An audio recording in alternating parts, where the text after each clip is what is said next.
Hello student, मैं हूं M हक और आप देख रहे हैं biology point a satellite of science Gangsarai. और आज आपके लिए class 12th physical chemistry unit number 2 chapter number 2 solution से जो टॉपिक लेकर के आए हैं वो है वेपर प्रेशर।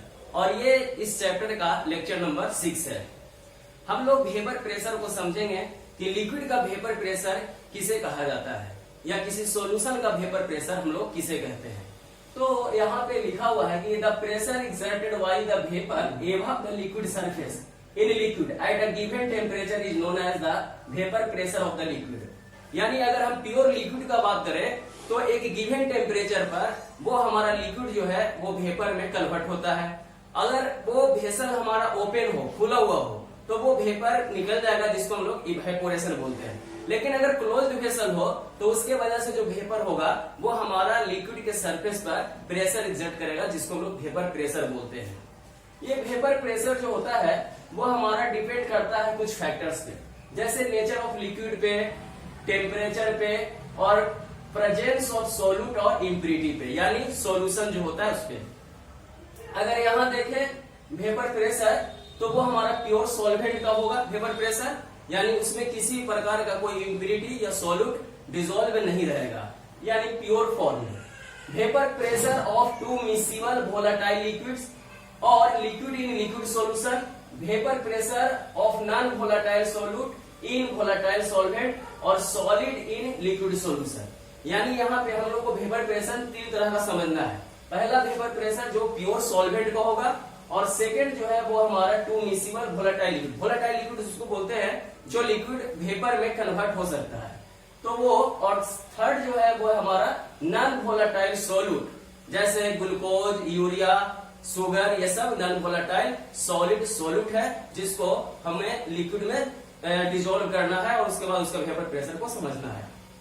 आइए, तो वोलेटाइल सब्सटेंस हमारा यहाँ पे वाटर हो गया, ethyl alcohol, ethylene glycol, glycerol, benzene, methyl alcohol और ये टॉलिन है। ठीक है, हाइड्रोजन बॉन्ड जो होगा इसमें वाटर का 4 हाइड्रोजन वाटर से वो अटैच होता है हाइड्रोजन बॉन्ड के थ्रू, और ये इथाइल अल्कोहल 1 से 1 हाइड्रोजन बॉन्ड जुड़ा होगा, इसमें 2 हाइड्रोजन बॉन्ड होंगे, इसमें 3। ठीक है, नॉन वोलेटाइल सब्सटेंस हमारा सुक्रोज है, ग्लूकोज है और यूरिया है। ठीक है, इसके बाद हम लोग देखते हैं कि ये हमारा प्योर वाटर है। तो प्योर वाटर में सरफेस पर हमारा सिर्फ वाटर का मोलिक्यूल होगा, और चूंकि एक वाटर का मोलिक्यूल 4 हाइड्रोजन बॉन्ड के साथ 4 वाटर मोलिक्यूल के साथ अटैच होता है, तो ऊपर जो सरफेस पर होगा उसमें अट्रैक्शन कम होगा, चूंकि इसमें वाटर मोलिक्यूल इससे कम अटैच होगा इसलिए इसका अट्रैक्शन कम होगा, और काइनेटिक एनर्जी इसका मोर होगा, तो अट्रैक्शन लेस है। ठीक है, और काइनेटिक एनर्जी ज्यादा है, जिसकी वजह से वेपर्स यहाँ ज्यादा बनेगा और वेपर्स बन के निकल जाएगा। चूंकि ये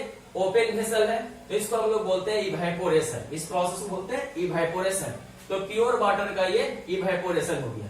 और जब इसको हम क्लोज कर देंगे तो यहाँ पे क्या होगा कि वाटर मोलिक्यूल का जो वेपर है वो आकर के इस लिक्विड सरफेस पर प्रेशर एक्सर्ट करेगा, जिसको हम बोलेंगे vapour pressure of pure solvent, और इसका सिंबल देंगे P0। ठीक है, इसमें हाइड्रोजन बॉन्ड चूंकि वाटर मोलिक्यूल में 4 होता है, एक वाटर का मोलिक्यूल 4 वाटर मोलिक्यूल के साथ अटैच होगा बाई हाइड्रोजन बॉन्ड, और इसमें इथाइल अल्कोहल है तो इसमें एक इथाइल अल्कोहल एक हाइड्रोजन बॉन्ड के साथ दूसरे इथाइल अल्कोहल से अटैच होगा, तो इसलिए यहाँ पे जो वेपर्स होगा वो यहाँ पे कुछ ज्यादा होगा। ठीक है, मान लीजिए यहाँ पे हम वेपर की संख्या 5 बना दिए। ठीक है, और इसमें इथिलीन ग्लाइकॉल में हमारा 2 हाइड्रोजन बॉन्ड से 2 इथिलीन ग्लाइकॉल, तो इसमें थोड़ा कम हो जाएगा। ठीक है, तो इसलिए इसमें हम 4 वेपर बना दिए, और इसमें ग्लिसरॉल में 3 इस तरह से। ठीक है, और वाटर में हमारा 2। तो हम वेपर्स को इस तरह से, वेपर्स के मोलिक्यूल्स को इस तरह से हम लोग दिखा सकते हैं कि सबसे ज्यादा यहाँ वेपर्स होगा तो वेपर प्रेशर भी यहाँ ज्यादा होगा, और यहाँ फिर होगा कम, फिर इसमें और कम, और सबसे कम होगा वाटर में। ठीक है, ये अट्रैक्शन पे डिपेंड कर रहा है। जब हम वाटर को इथाइल अल्कोहल में डिसॉल्व कर रहे हैं या इथाइल अल्कोहल को वाटर में डिसॉल्व कर रहे हैं, यानी तो उस स्थिति में ये सॉल्यूशन कहलाएगा लिक्विड लिक्विड सॉल्यूशन। तो यहाँ पे क्या होगा कि वाटर और इथाइल अल्कोहल दोनों हमारा क्या है, वोलेटाइल है, इसलिए थोड़ा सा इसमें वेपर्स का वैल्यू कम जाएगा क्योंकि ये इम्प्योर हो गया है ना, प्योर नहीं बल्कि इम्प्योर है।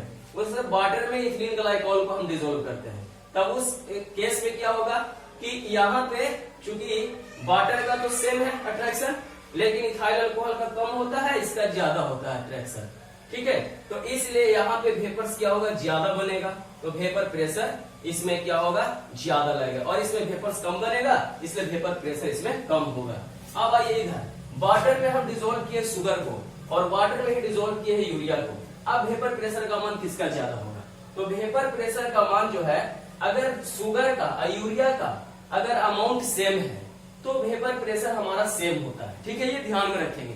अगर अमाउंट सेम है तो जैसे 1 mole sugar dissolve in 1 kg water या 1 mole urea dissolve in 1 kg water, तो वेपर प्रेशर जो होगा हमारा यहाँ पे वो सेम होगा। लेकिन अगर अमाउंट अगर हम किसी का ज्यादा किसी का कम कर दें, मान लीजिए शुगर का अमाउंट हम बढ़ा दें 2 मोल कर दें, तो यहाँ वेपर प्रेशर इस सॉल्यूशन का कम हो जाएगा। अगर ये 1 मोल है यूरिया तो यहाँ पे इसका वेपर प्रेशर ज्यादा होगा, ठीक है। तो सोल्यूट जो हमारा यहाँ वेपर प्रेशर सोल्यूट को डिसॉल्व करने से जो सॉल्यूशन का वेपर प्रेशर जो है वो कम जाता है। तो वेपर प्रेशर कम जाता है उसको हम लोग बोलते हैं lowering of vapour pressure. Lowering of vapour pressure not depends on nature of volatile solute, it depends upon amount of non volatile solute, ठीक है। तो यह ध्यान में रखेंगे।